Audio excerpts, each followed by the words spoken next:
Amerika Syarikat bergabung dengan Rusia untuk mengundi menentang resolusi Perhimpunan Agong PBB yang mengutuk perang Rusia terhadap Ukraine pada Isnin dalam perubahan mengejut daripada dasar Amerika Syarikat selama bertahun-tahun. Keputusan Amerika Syarikat untuk menolak resolusi yang disokong Ukraine dan negara-negara Eropah itu meletakkan Washington dalam kedudukan bertentangan dengan sekutu tradisionalnya di Eropah.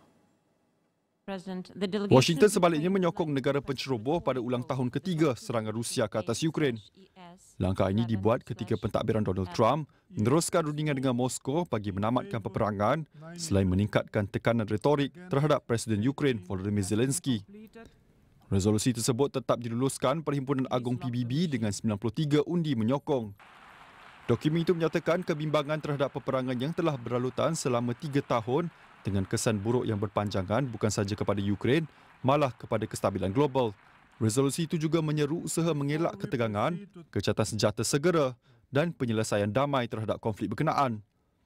Dalam perkembangan lain, Amerika Syarikat telah mengemukakan satu resolusi alternatif yang tidak menyebut Rusia sebagai pihak pencetus provokasi atau mengiktiraf kedaulatan wilayah Ukraine. Resolusi itu hanya menggesa agar perang segera dihentikan serta menyeru keamanan yang berkekalan antara Ukraine dan Rusia. Ia turut beratapi kehilangan nyawa dalam konflik tersebut serta menegaskan matlamat utama PBB dalam mengekalkan keamanan dan keselamatan antarabangsa.